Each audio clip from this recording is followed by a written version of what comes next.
آپ سے محبت حضور کا حق ہے، اور محبت کرنی ہے. کتنی کرنی ہے؟ نبی علیہ السلام نے بیان کیا لا یؤمن احدکم حتی اکون احب الیہ من والدہ وولدہ والناس اجمعین، کہ میری امت مجھ سے محبت کرنا یہ میرا حق تم پر ہے. اور کرنی کتنی ہے؟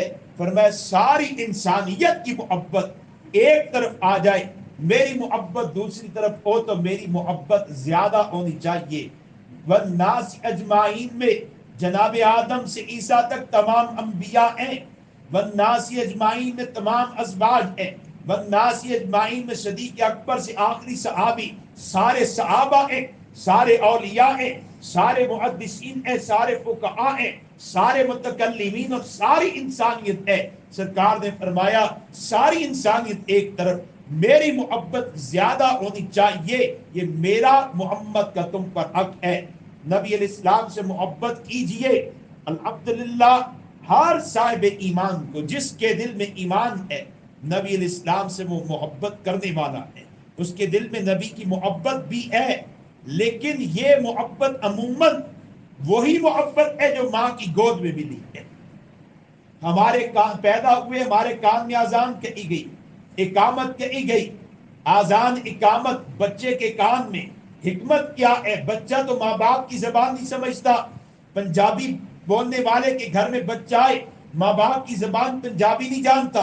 اردو بولنے والے کے گھر میں بچہ آئے، ماں باپ کی زبان اردو نہیں جانتا. انگریزی بولنے والے کے گھر میں بچہ آئے، ماں باپ کی زبان انگریزی نہیں جانتا.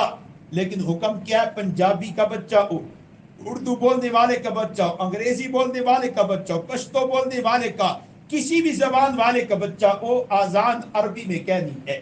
ہم پوچھتے ہیں اللہ آزان عربی میں، یہ بچہ تو ماں باپ کی زبان نہیں جانتا، پھر یہ عربی زبان کیسے جانے گا؟ اسے کیا معلوم کہ اس کے کان میں کیا کہا جا رہا ہے؟ تو آپ کو اللہ سے جواب ملے گا. اللہ کی طرف سے کیا جواب آتا ہے کہ میں حکیم ہوں، میرے ہر کام میں حکمت ہے.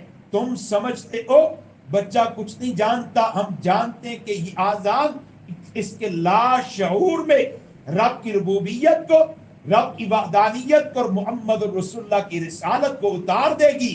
اللہ رسول کی محبت اس کے لاشعور میں اتر جائے گی. اسی لیے آپ دیکھتے ہیں مسلمان کا بچہ مزاج اور رکھتا ہے، کافر کا بچہ مزاج اور رکھتا ہے. ذرا بچے کی تربیت ہو، مسلمان کا بچہ نکھر جاتا ہے. کافر کے بچے کے اندر یہ بات نہیں ہوتی. وجہ مسلمان کے بچے کے کان میں آزان کے ایک لا شعور میں اللہ کی محبت اتاری گئی، لا شعور میں رسول پاک کی محبت اتاری گئی. اگر ہم اسی محبت کو لے کے جوان ہو جائیں، اسی محبت پر بوڑھے ہو جائیں، تو اس میں ہمارا کیا کمال ہے؟ ہم نے حضور کی محبت کے حصول کے لیے اپنا کیا کیا؟ ہم نے کون سی کاوش کی ہے؟ وہ محبت اللہ کی عطا ہے. ساتھ ساتھ ایسے اعمال کرنا کہ حضور کی محبت بڑھتی چلی جائے. محبت رسول ہو اور فدائیت کے درجے میں ہو. محبت رسول ہو والہانہ طور پر ہو، عاشقانہ طور پر ہو.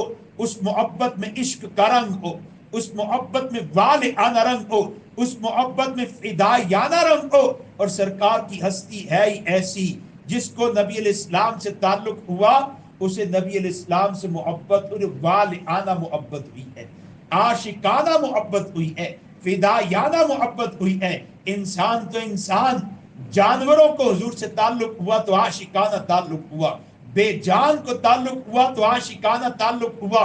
وہ بے جان ایک کھجور کا تنا نبی علیہ السلام کی نسبت ملی ہے. سہارا دے کے آپ خطبہ ارشاد فرمایا کرتے ہیں، بیان فرمایا کرتے ہیں. خاتون نے، مدینہ کی خاتون نے ممبر بنوا دیا تو نبی علیہ السلام نے کھجور کے تنے کا سہارا چھوڑا، ممبر پر چلے گئے. صحابہ کہتے جب آپ ممبر پر آئے کھجور کے تنے کو چھوڑا تو ہم نے مسجد نبوی سے رونے کی آوازیں سنی ہیں، رونے کی آوازیں مسجد نبوی سے. اور رو کون رہا ہے؟ وہ کھجور کا تنا حضور کی جدائی میں رو رہا ہے. باپ جدا ہوتا ہے، رونا آتا ہے، باپ سے محبت ہے. ماں جدا ہوتی ہے، رونا آتا ہے، ماں سے محبت ہے. اولاد جدا ہوتی ہے، رونا آتا ہے، غم ہوتا ہے، اولاد سے محبت ہے. اگر سرکار کی جدائی پر رونا نہ آئے تو محبت کمزور ہے، محبت کمزور ہے.